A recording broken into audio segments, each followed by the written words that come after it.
Welcome, everyone, to the B2B Influence Podcast. I'm Paula Kioki, CEO of Outward Media, your host.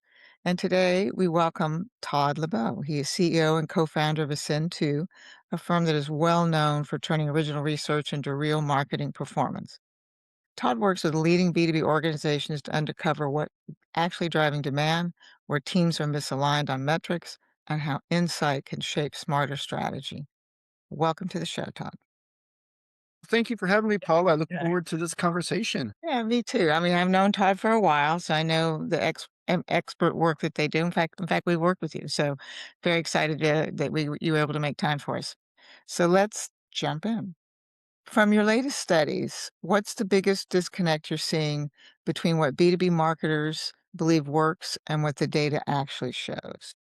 Sure. And Paula, I was kind of focusing when I thought about this conversation on one of our new research study Okay. on B2B thought leadership, Okay. because that report really kind of goes into depth on what's going on in the industry specifically for B2B marketers, and we really saw that, almost every 97% of B2B marketers say that thought leadership's critical to like their full funnel success.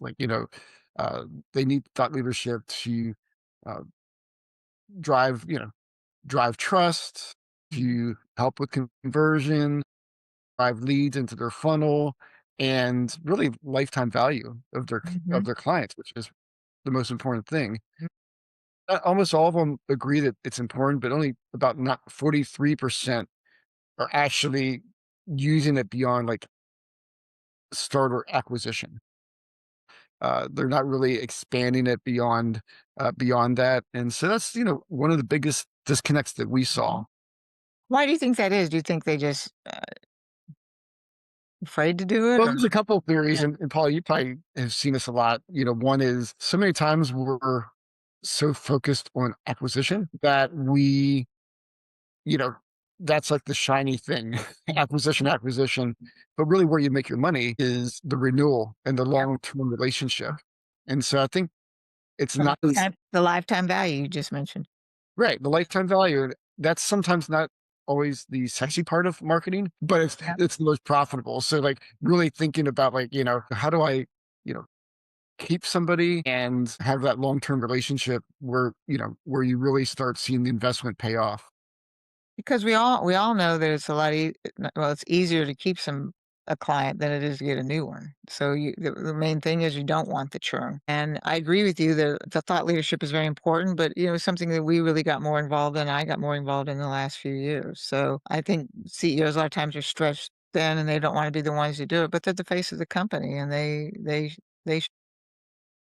That's right, and, that we're also it's that aspect of just because somebody buys from you once, doesn't mean that they trust your brand or have a strong affinity to it. When I started my career a long time ago, too long ago to talk about on this on this show, but I was in direct mail, Okay. and Me too. it was Me too.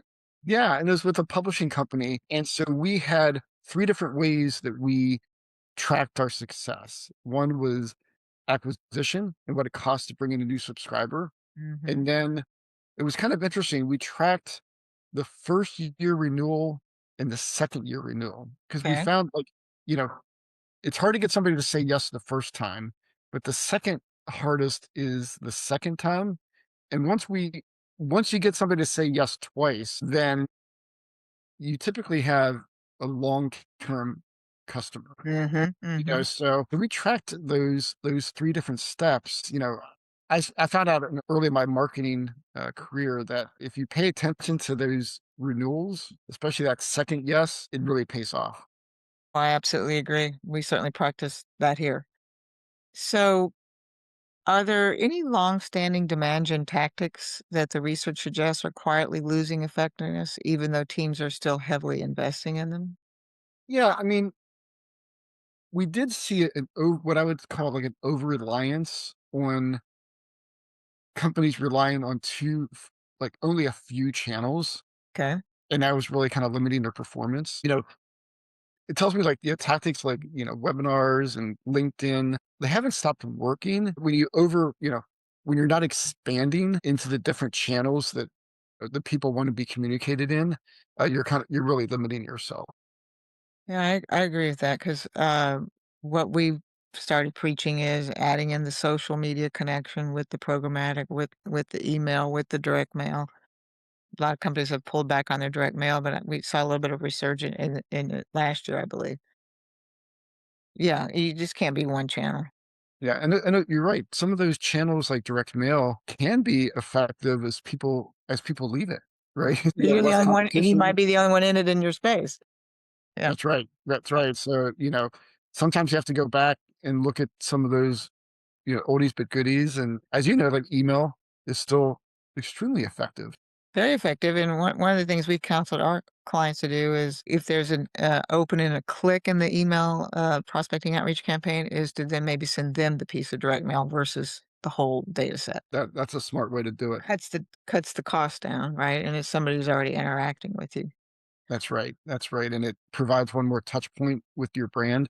I remember one time, one of my previous companies, we did events and we did an email event, and they were talking about, for example, like in email, you have one purpose of email is also branding. Mhm, I mean, obviously you want a mhm, conversion, but companies see your brand. They recognize the brand, and if you're not over emailing people, there's a branding component to it. And obviously direct mail is the same way. There's a branding component to them seeing something in print. mhm, for sure. So buyers are exposed to more messaging, more personalization, and more automation than ever. We all know that. So, what does your research say about buyer fatigue and how real of a risk do you think it is right now? I mean, it's definitely so.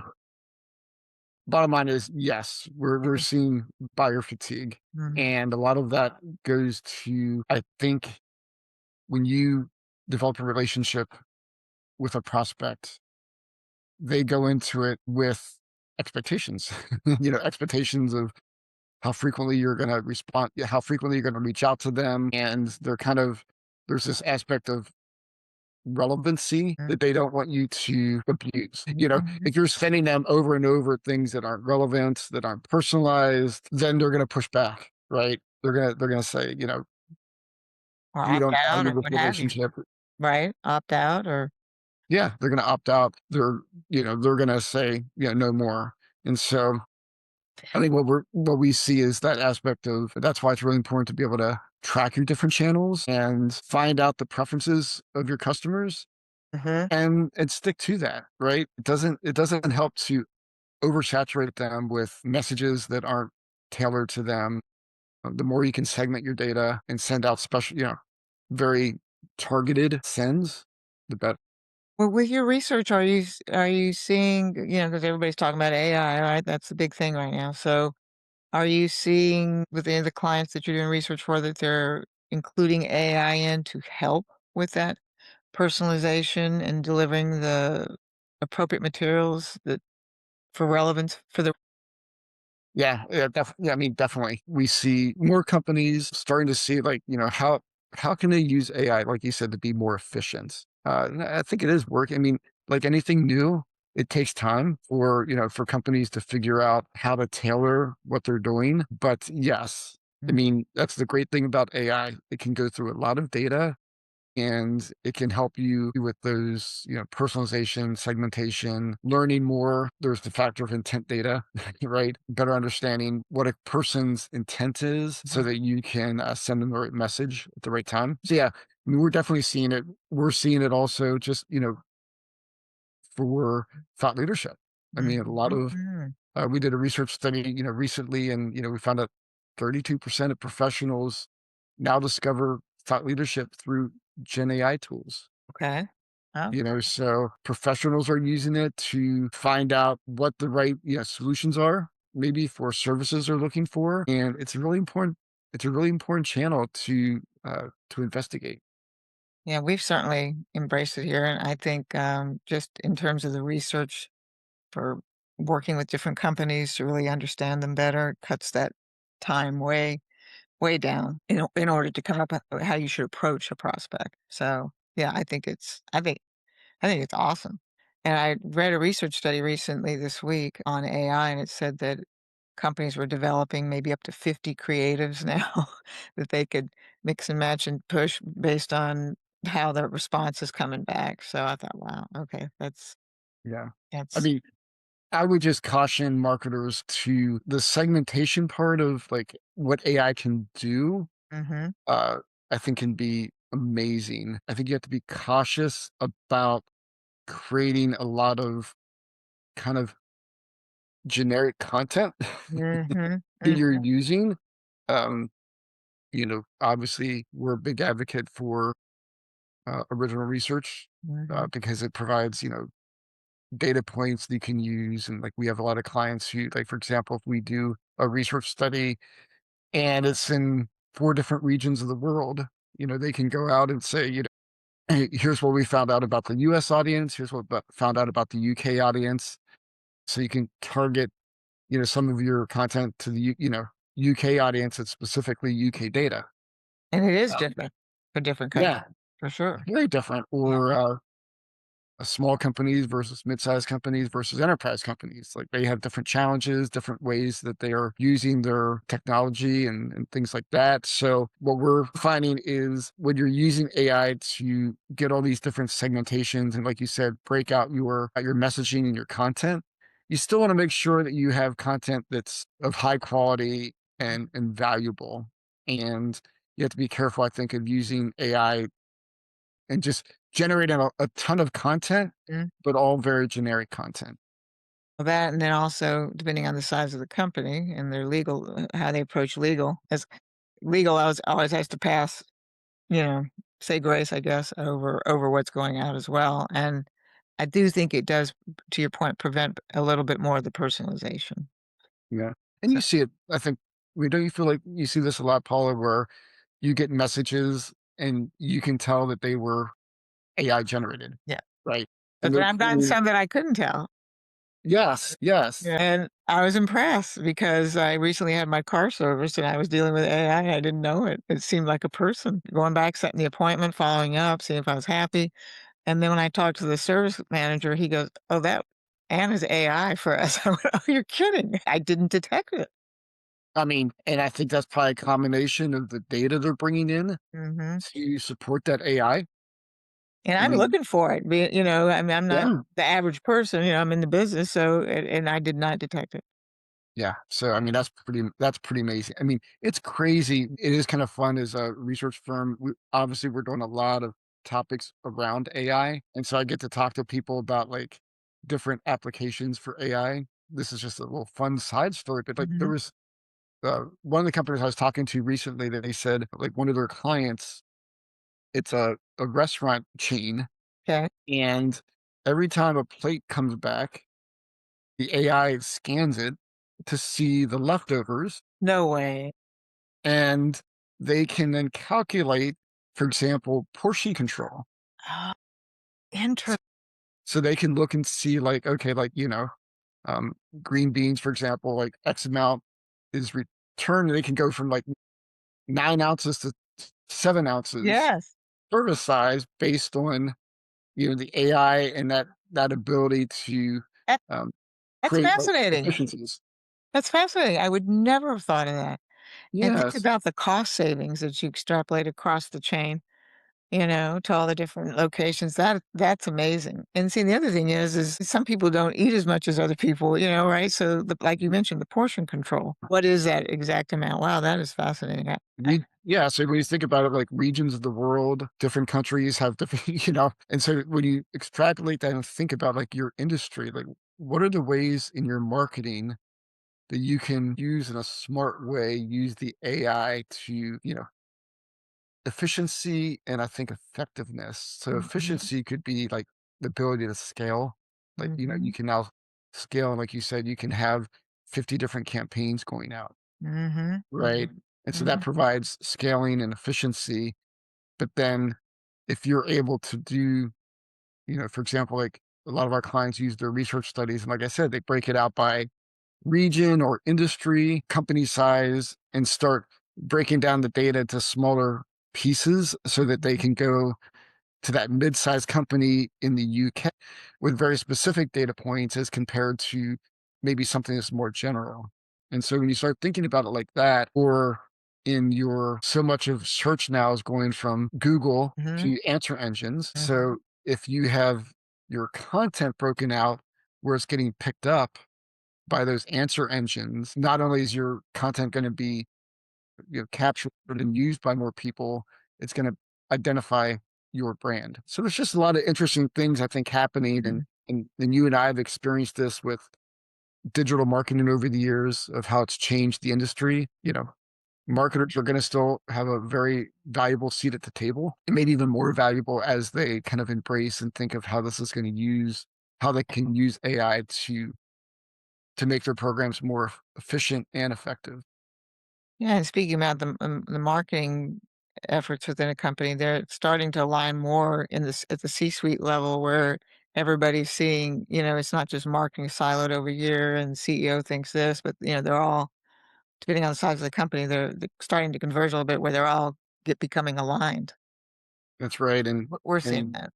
and for you, I mean, I'm sure you're seeing too, it always comes back to data, right? Mhm, And having the right data, hygiene, keeping mhm. your data clean, adding as much information as possible, bringing together data from various channels so you can make those informed decisions. And the analytics, right? And right, those I guess that's what I was Yeah, referring to, the analytics that come with all that.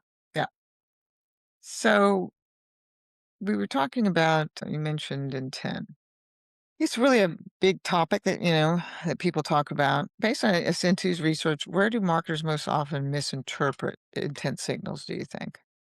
Yeah, I mean, for example, clicks and downloads often get mistaken for buying intent, where Mhm, it may not be buying intent yet.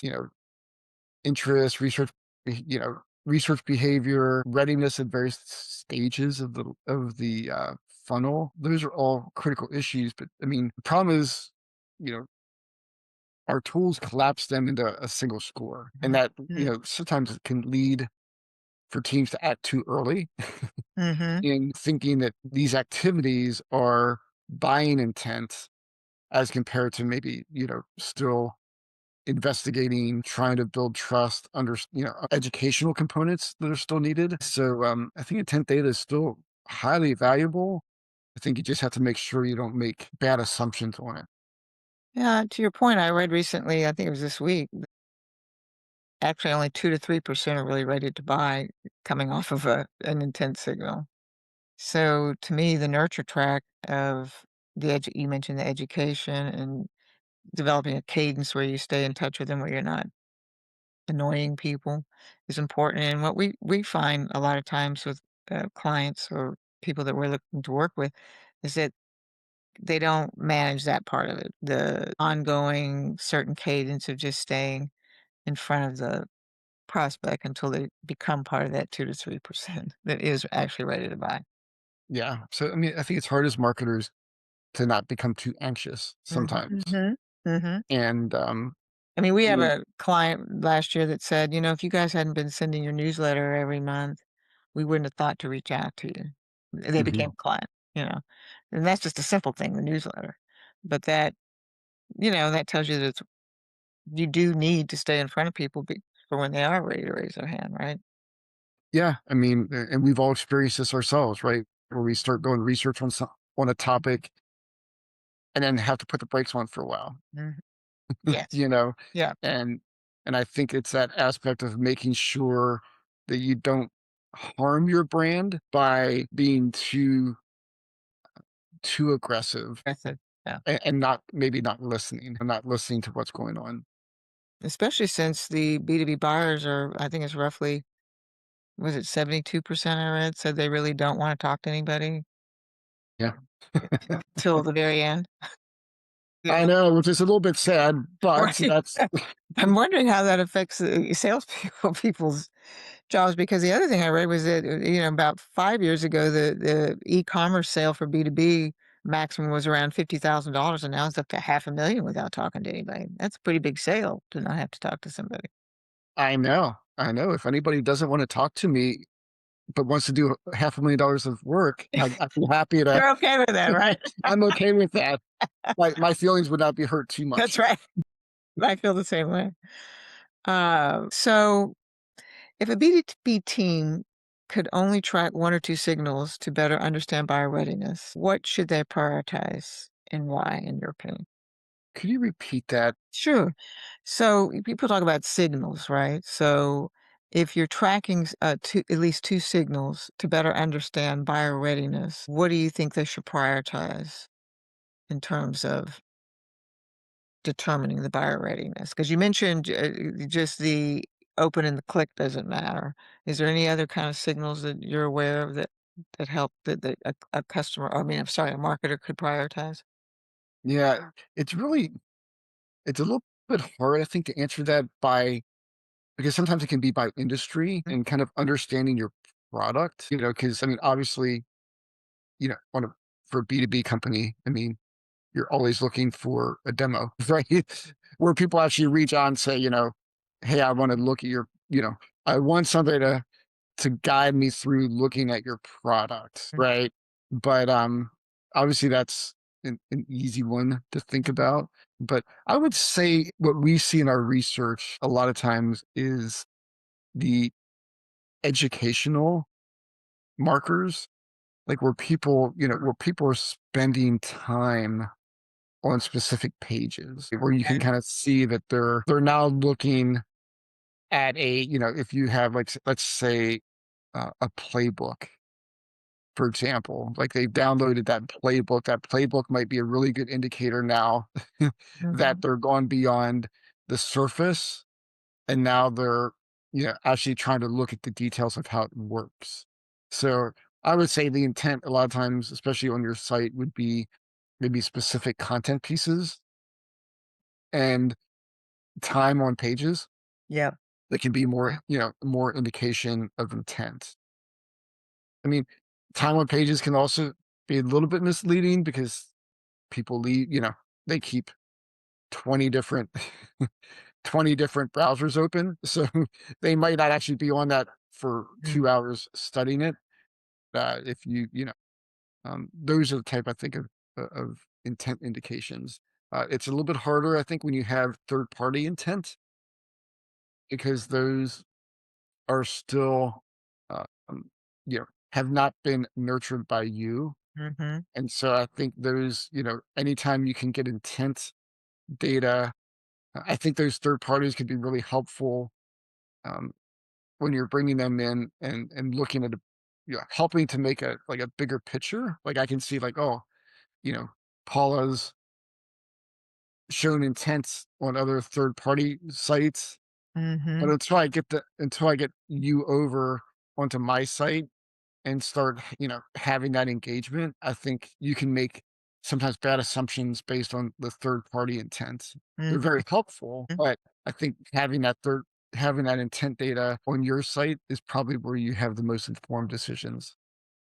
Well, to your point, Todd, we provide intent data for campaigns, and we see a pretty substantial lift, but I've never gotten the feedback totally down to that level as to did those actually perform better than the ones that were a general list compile without the intent data. So that's one thing is I don't know if that translated into conversions because they don't usually Right. track it that well. It's unfortunate. But I think also it's that aspect of like, what's your purpose for different, you know, different data points. So like third party intent data is really helpful because it's spreading a wider net for you. Mhm, But mhm, then once you bring those in, then it's that aspects of nurturing them and gathering even more information about them so that so you're nurturing them, you're providing them, different content pieces, different ways to engage with you, and then you're building additional data on them. So because now, for example, in an illustration, like I might not have had you on my list, but now I have this intent data and I have a connection with you and I can build upon that. And now I'm getting a better picture of the cadence of how I should engage with you and, maybe your true intent with our product. Are you seeing in your conversations with clients, are they getting better at that post initial interest, so to speak, time on the website, filling out a form, etcetera? Do you think they're getting better at that back end in terms of the nurturing and staying with the buyer through the journey? Yes. Okay. I think a short answer is, yeah, I do see that. And I think a lot of it is, it's kind of like a requirement now almost Mhm. Mhm. of, Should be. um, yeah, of kind of a requirement of how you're setting up programs to nurture these prospects that you have. So I think, um, it kind of all comes down to, like, I think you said attribution Mhm. and, you know, requirements of, you need to prove attribution of how these are performing.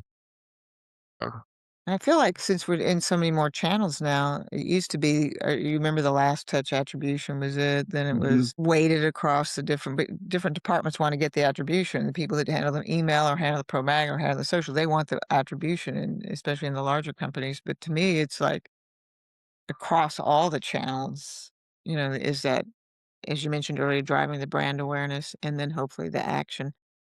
I'm not I used to like that last touch attribution, but I think that's changed. I think it's a I think combination. I think so. I mean, I think you have to take all those factors in. Like, so for example, we do a lot of research studies for companies, and there's a lot of different research you can do. Ours is typically used for a marketing purpose. So it's, thought leadership, it's demand generation, brand building. And so when somebody downloads, for example, like a research study, many times that can be the early stages of their investigating, right? So they're investigating, do I want to, you know, do I need a marketing automation platform? So they're looking to see what other marketers are doing, how many people are using it, what they're trying to accomplish, what the biggest challenges are, what the so they're trying to collect information on, do I need to automate, a marketing automation. But then the next step is like, what platform do I Yeah, choose? right, Right? Out of right. all the platforms, what platform do I choose? So somebody, has finally said yes, and they're buying, you know, XYZ platform. Well, getting back to this question about like attribution, Mhm. I mean, if your company was putting out research, for example, that was educating on marketing automation, that's part of the trust and brand building that ultimately maybe led them to select you, Mhm. right? But it wasn't, the end, right? Mhm. That just helped them get the information they needed on, what they should they do it? What should they look for? And they've probably gone through they probably went through like maybe a pricing calculator or, other tools, but all those were part of that process. Like you said, especially for B2B, it's a pretty complex process of why people finally choose. Mhm. So getting back to that aspect of, um, thought leadership and, um, what it takes to finally get somebody to say yes. It's complicated, and things like AI tools can help. They can help with that aspect of, better understanding the attribution component, like what influenced somebody to select you. Totally agree with you. So, this has been great. Yes. Appreciate your time. What's the best way to get a hold of you? Is it through LinkedIn? Yeah. I mean, Todd Lebo, you can find me on LinkedIn, uh, or my email, just todd at ascend2.com. And that's with the Like I new said, one? um, and so, like I said, we do, lots of research studies for large companies and smaller companies, Yep. uh, and we're finding more and more, you know, the value that companies get from, the third party research, because it really does provide a lot of credibility and thought leadership for companies, and it also can help them to try to figure out their messaging and how to, what their audience is looking for. So you can kind of use it for two reasons, and it doesn't have to be either or. It can be both, where you can find out like what your clients truly want, And then also you can do these really cool research studies to get that thought leadership for your company. And you all are very good at it, efficient. It doesn't take a long, long time. I can remember original research back in the day would take months. So, and you all are very good at it. So I really appreciate your time, Todd. Yeah. Thank you so Well, much. and it's also helpful. Like I appreciate companies like yours that do you know, we can create the research, but unless companies have a methodology and a strategy for how to use it in their programs, Yeah. um, Distribution. Yeah. yeah, Yeah. distribution and all those different things that your companies like you do. Yeah, that's where the magic happens, right? When you take the asset and then you figure out how to get it in the hands of the right Of people. the right people. Thank you for saying that. I appreciate that. Oh, you're welcome. Thank you, Todd. Thank you so Have much. a You're welcome. Have a great day. Okay. Thanks.